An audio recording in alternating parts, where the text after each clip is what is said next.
Hi, everyone. This is Jason Burek of Wall Street for Main Street. Welcome back to another Wall Street for Main Street podcast. Today we have a recurring guest on the show. Kevin Kerr is back. So if you've seen him on CNBC or Bloomberg or Fox Business, you finally get to hear him here again on a Wall Street for Main Street podcast. Hey, Jason. Good to be here. Thanks, Kevin, and we're glad to finally have you back. About this election, do you think the presidential election is going to affect the stock market at all? Well, I certainly the outcome if we have a Romney as president, we'll probably see some strength in the market, kind of a relief rally. But no matter what, no matter who gets elected, I think it's going to be a lot of build-up to the election itself, and then you'll probably see, the market stabilize a little bit. Clearly, under an Obama administration, again, you may see it kind of stay steady or even go a little bit lower. But you won't expect change if he's still in office. As far as Romney goes, you could see quite a bit of a rally because obviously being conservative, the markets will like that, and actually get a monetary policy in this country again and stop all the printing of money. Who knows? I think he's already said he'll fire Ben Bernanke, so I don't know if that's good for Wall Street or not. It's good and bad, I guess, but I'm not sure what yet, like everybody else. Yeah, I think both parties want the stock market pushed higher on a nominal basis because Obama has pretty much got his electorate that doesn't have any assets, that just wants money stolen and given out in social welfare programs. He's got them in the bag, and then the Democrats that actually have capital, the small business owners, the champagne socialists, the limousine liberals on Wall Street. Those guys want the market higher, so he's got to appease those guys too. Yeah, I think the Obama voters the first time around, I was talking to a gentleman today actually, works at a storage center here, and he was just telling me the same thing. He's like, I voted last time, but I'm not going to this time. So I think Romney does have a real chance. I think they're underestimating it. But I do think it's amazing to me, a lot of the liberals, certainly the far left, and even moderates, who don't take a look at what's going on, who don't see real unemployment numbers. Of course, we get what we hear. We hear the inflation numbers. Of course, they strip out energy and food, which they always say, it's too volatile. Well, rich family needs food and energy, and we should look at that and just talk about real inflation and what's happening and what the real unemployment number is, not people who are still on the rolls, but all the people that have been looking for so long, they're off the rolls now. And like you said, all the entitlements and all of the food stamps, record numbers of people on food stamps. All those people are going to keep voting for the same. Let's have more of the same, So we really need something new. I'm not even sure it is Romney. It's something, but we need some leadership, and we need it now. Yeah, and it doesn't even matter which political party because they're both pretty much the same. They just both want to loot the taxpayer. They want to destroy the purchasing power of the dollar, and they basically just disagree where to spend all the money that they're stealing from. Agreed. I was looking at some bills today. I actually rented a car the other day, and it lays out all of the fees and taxes besides just state tax, for renting the car. But on top of that, all these bizarre things added up to about another $70. But I mean, they're not that big, but they're big enough. And this, to me, is taxation without representation. They call it fees. They call it a oil recovery service. Just to mask what it is, it's a tax on everything we do on top of the taxes already doing. And this is what governments do in an economy. They tax and tax and tax, and they imprison, and they create laws so they can arrest you. And, and manufacturers cut back on, let's say like Kellogg's, cut back on portion sizes and raise the price a little bit. This is the inflation that we're going to feel here in this country, and it's going to get worse because of all this reckless monetary policy and endless printing of fiat currency. And I don't see it ending anytime soon. I don't know if you agree, but I mean, we predicted QE3. Here it is, and it's worse than we imagined. It's never ended. Usually they tell us when it's going to end, and now it's going to go on forever. So who knows what comes next, Jason? It's terrifying. Yeah, we haven't really seen a big surge in commodity prices yet after the last QE to infinity. I mean, the Fed has expanded its balance sheet a little bit, but who knows why the commodity prices have not gone up yet. I mean, especially in the oil market here with the politicians and Obama threatening, to release a strategic petroleum reserve, maybe that's why, because if you look at some of the other fundamentals for oil, I mean, emerging market demand is still increasing 1 or 2% per year. The input costs to produce the oil are still going up massively. And then you have all the geopolitical, the risk factor that should be driving the price higher. And you have the oil price, yet you still have the oil and gasoline prices now down before the election. So it seems kind of fishy to me. Well, I'll tell you one thing, Jason. It really is. Here's the thing. When saw OPEC come out just a couple of weeks ago, and they said, we're going to pump as much as needed, right? Well, let's look at the facts. There's plenty of oil on hand. All the reports show plenty of oil. Iraq is pumping more. Iran's pumping more. We had leftover oil because Hurricane Isaac never really materialized to hurt the refineries. And then on top of that, they never would do this in normal time. Because of the election, I feel it is, they came out, the Saudis said, we will pump on top of all that extra oil. Why are they doing that? Well, clearly, they want Obama reelected. Why? Not because they like him so much, because he's not going to do anything for energy policy in this country. And they know that. Nothing's going to happen as far as energy policy. They're not going to change anything. They can keep going after us for the oil. It's going to delay us actually getting on a natural gas solution or something more sensible. I mean, energy policy. So they really want Obama reelected. That's their goal. Let's make one thing clear. OPEC is not our friend. The Saudis are not our friends. They make money from us, just like the Chinese do. And at the end of the day, nothing's going to change. If Obama's like, I agree with you. Romney, I doubt he's going to do anything either. The energy lobby is so strong, and we are so used to living here with cheap oil and cheap food, and that's all going to change because the dollar is basically worthless now, more or less.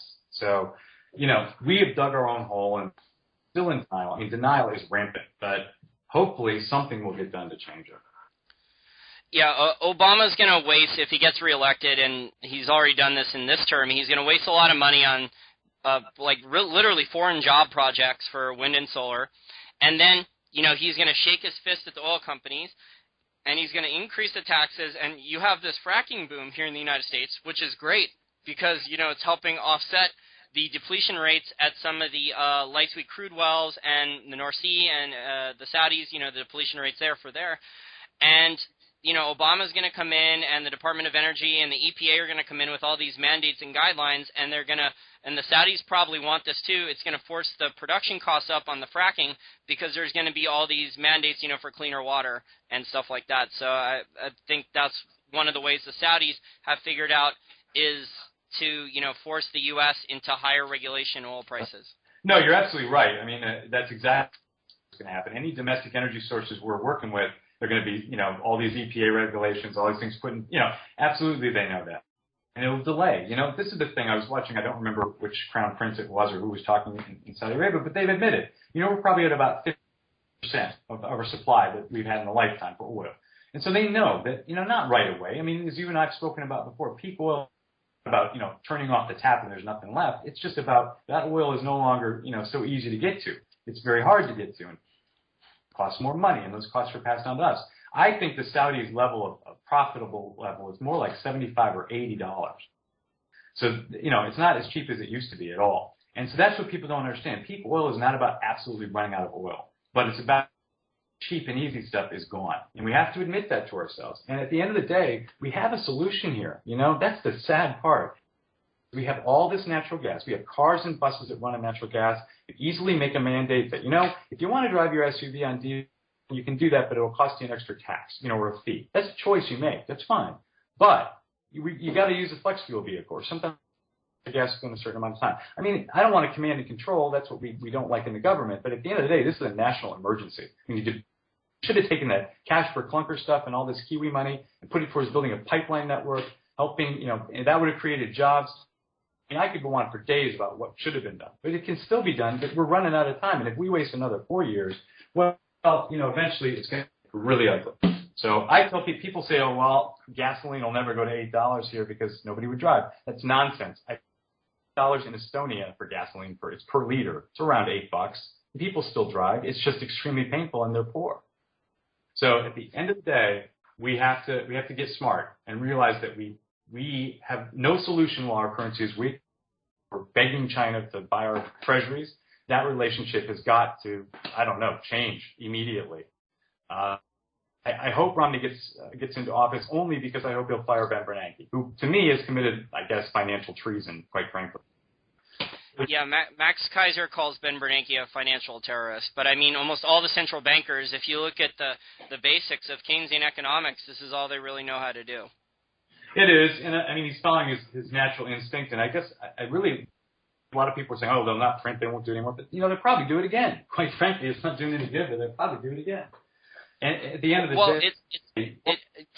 I would disagree with you on that, Kevin, that it's not doing any good for Main Street, but it's doing plenty of good for D.C. and Wall Street because, I mean, if you look at all the bank balance sheets, they had all this crap that they made a lot of money on, leveraging up and creating into synthetic derivatives and all this other toxic garbage. Right. And now Ben Bernanke, because, his primary concern is not to help the people on Main Street. His concern is to help the people on Wall Street and the politicians in D.C. stay elected.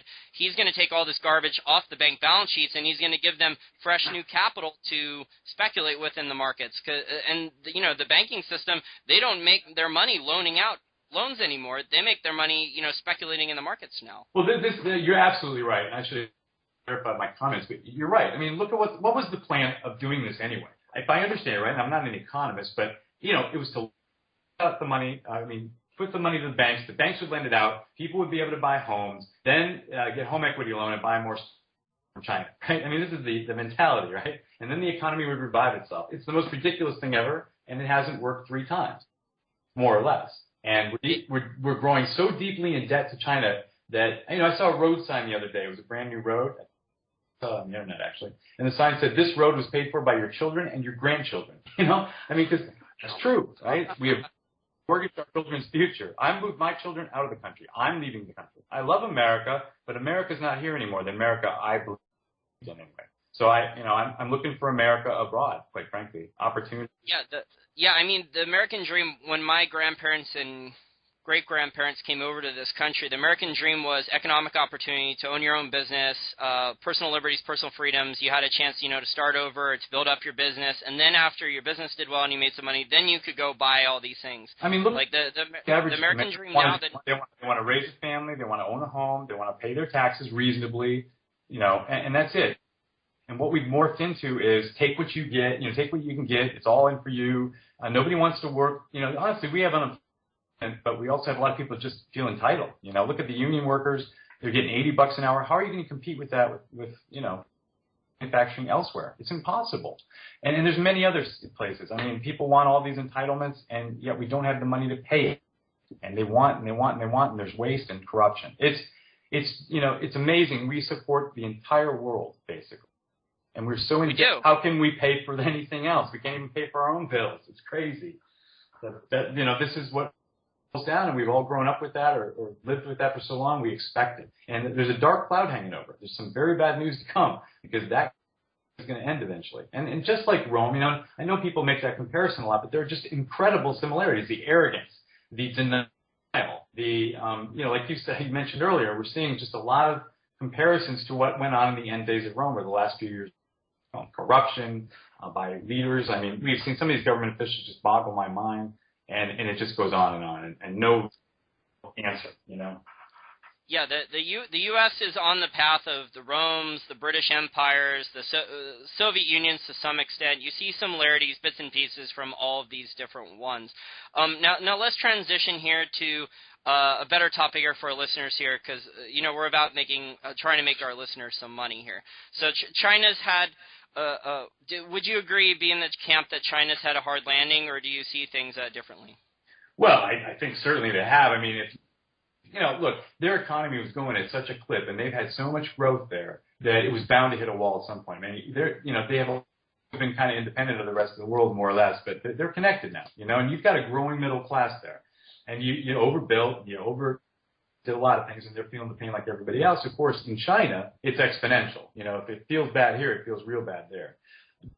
We used to have real command and control in China, but as we've just seen at Foxconn, that factory where we saw riots and stuff, you're going to see more of that because it's a huge country, and the way they keep them under control is fear, and also they're extremely poor. But now people are starting to have a taste of the West, better food, driving a car, living in nice buildings. You're not going to be able to, keep treating all these people that are seeing this stuff badly.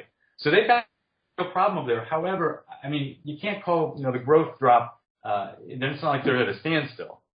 They're growing, they're adding more cars to the road every day. It's a huge, we're still feeling oil at $89, $90 a barrel, and this is the slowdown. What happens when China is firing on all pistons again, That's what I'm trying to get across to people. Enjoy this lull time. When the demand does pick up and the economy recovers around the world, you're going to see that demand spike. It's going to keep going. They're not going to go back in China to riding on a horse or whatever they did, and, eating rice and fish heads. They're going to grow. It's going to grow.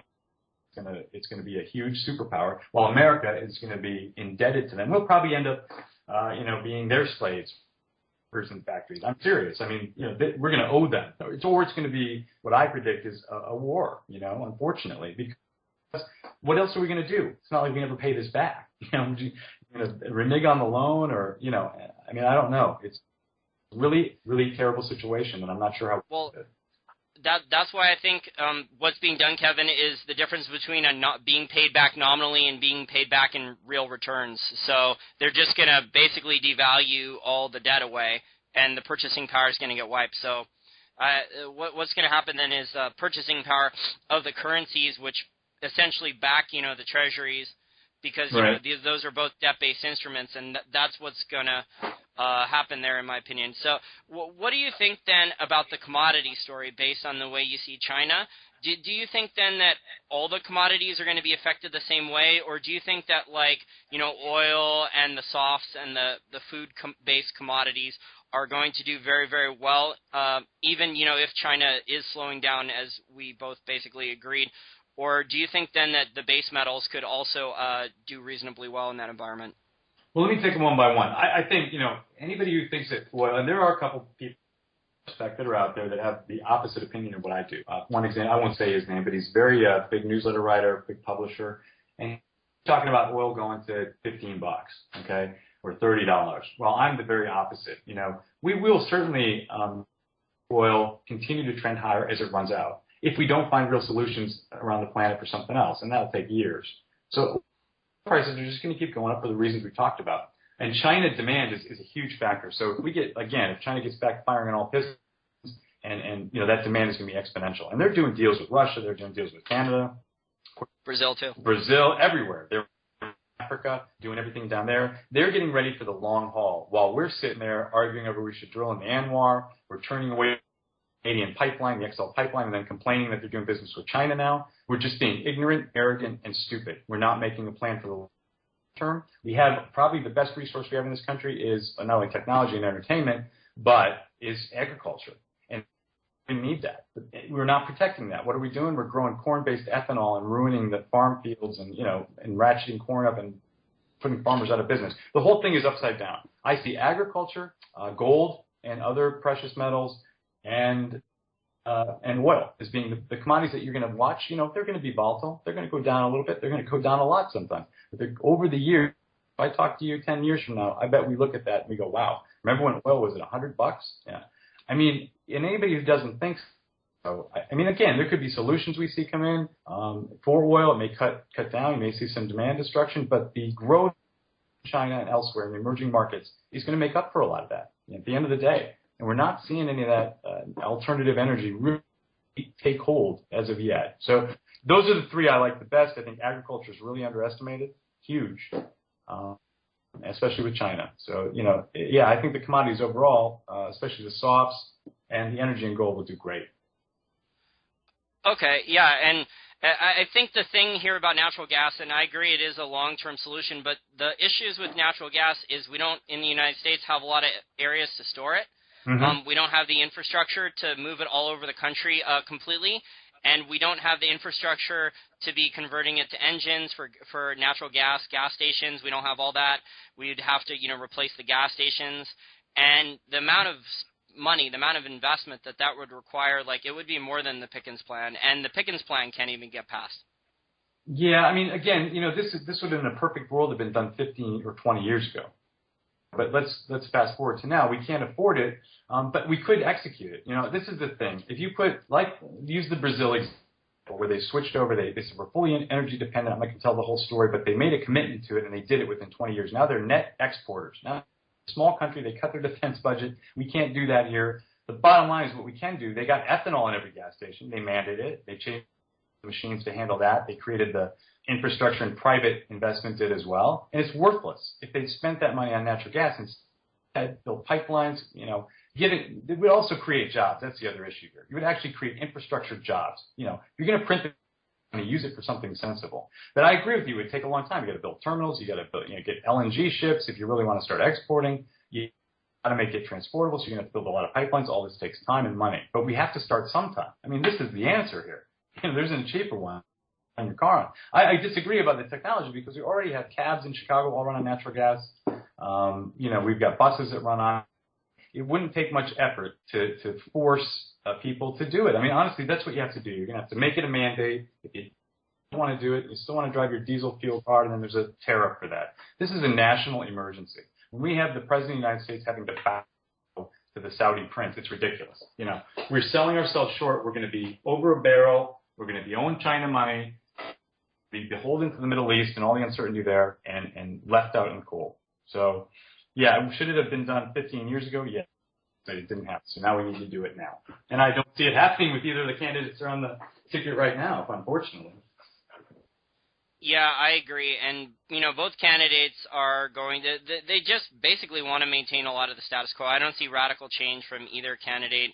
And, with the way things in D.C. are run with the lobbyists and the special interest groups, there's not going to be that much change because these guys don't want any change.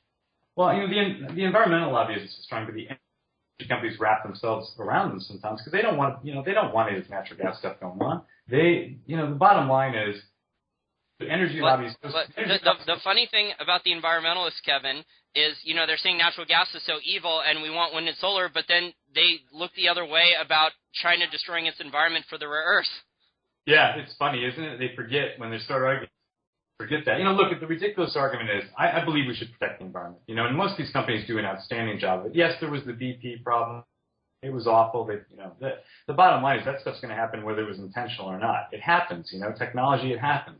I mean, BP is also a bad operator, too, in the industry. That's if you true. talk to other oil companies, they cut a lot of corners and they ignore safety measures. But, we've written off drilling in some place like the Anwar. Now, if you've ever been up there and where they want to drill, it's a very small portion. Now, Russia's up there, China's up there, everybody's up there, but we're the only ones not doing anything, right? We don't have, unfortunately, the luxury anymore to sit there and, stop everything, including the pipeline for environmental concerns. Should we take precautions? Absolutely. Should there be strict rules? Yes, but they have to be reasonable and we have to do it. Not just not do it. It's just we don't have that luxury anymore. Maybe we did it one time. But let's face it, folks. We have a serious nightmare here, depending on foreign oil. Exactly, and it's a global problem too. When you have over 7 billion people on the planet, everyone wants to drive their scooters or drive their small cars, and people want to eat more calories in their diets. So, if someone in China or India wants to start eating more protein in their diet, get up to 2,200 calories per day, that it's going to put a strain on the agriculture supply as well. Absolutely, which is why they're in Africa. They're looking wherever they find arable farmland because they've ruined theirs basically, and they need more food. Basically, it's a huge country, right? It's bigger than the planet. And the bottom line is they've got a lot of mouths to feed, and they've got a lot more cars on the road than they ever did, and there's going to be a hell of a lot more as time goes on. And that's what people don't get. We've got a diminishing supply of easy to get to oil, and we have more and more and more millions and millions of people driving and using electricity that never had it before. It's the times have changed, and so that demand picture is growing huge while the supply is dwindling away quickly, and we're not finding really any replacements. We're wasting time, quite frankly. Yeah, I agree with you about oil. Now let's transition here to one last major topic here to finish off the interview. I want to talk about precious metals here. How important do you think in this environment is it for people to own physical gold and silver? Or have other exposure to gold and silver in this environment with what the politicians and the central bankers are doing? Well, gosh, Jason, I've been on the record with this, as long as a Peter Schiff for a lot of people. I remember I was looking at a video the other day where we were talking about gold when it was at 475 on the air, and I won't say what show, but the commentator was just saying, that's ridiculous, and they were laughing at us. Now, they've been doing that for 10 years. And at the end of the day, look where we are now. We're almost at $2,000. And at the end of the day, people realize now all the things we've talked about, the fiat currency being neglected, the coming on of the euro, and then that being a nightmare. If they've had that protection, that hedge in gold, they've really protected themselves, from the monster of inflation, from just the degrading of the fiat currency. And, at the end of the day, we don't put everything in gold. We have it in silver, too. We have, at the end of the day, we limit our currency risk because of it. And I remain bullish on gold. It's been extremely volatile. We went through a period there where we saw it drop way back. But here we are and you're going to see those volatile moves. At the end of the day, though, for the longer term, I feel much more comfortable having my money in gold bullion and not in America. I don't keep it here; it's elsewhere. Because, quite frankly, I remember in 1933. You're looking at the posters when you see what happened in 1933. They wanted that gold. If you didn't report it, you're going to jail. And somebody wrote me the other day, said, "Do you think that could really happen?"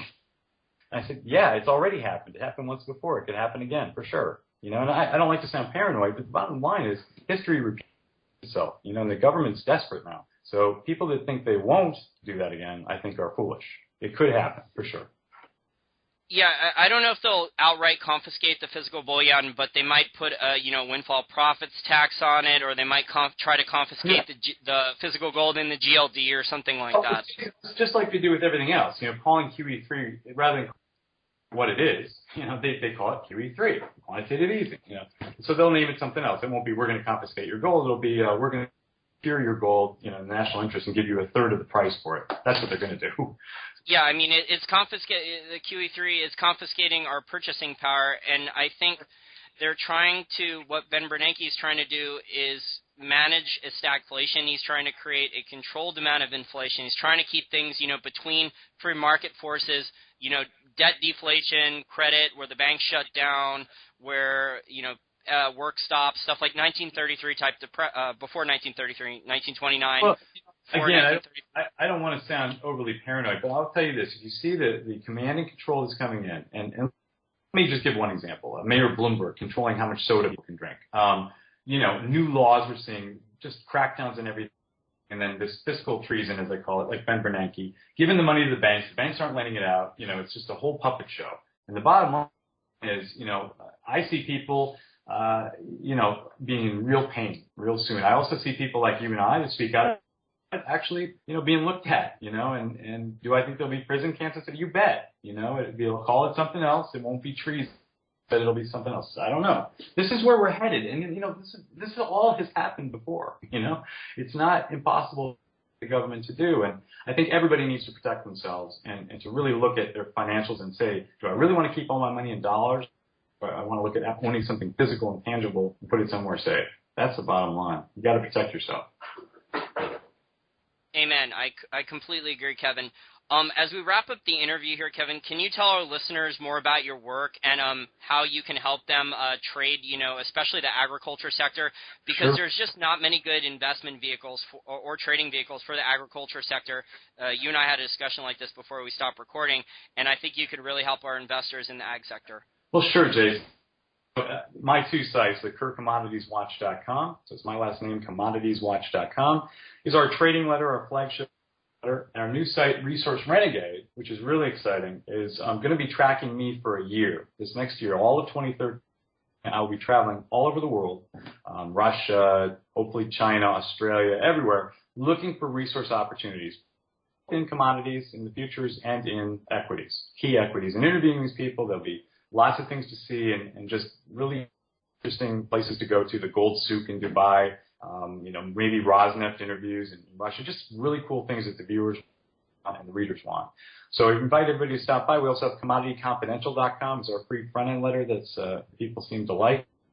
So you can stop by any of those sites. We'd love to have you. Thank you. Great, and hopefully we can have you back on soon to analyze the commodities markets again. Well, you guys keep up the good work. You're doing a great job. I appreciate it. Thank you.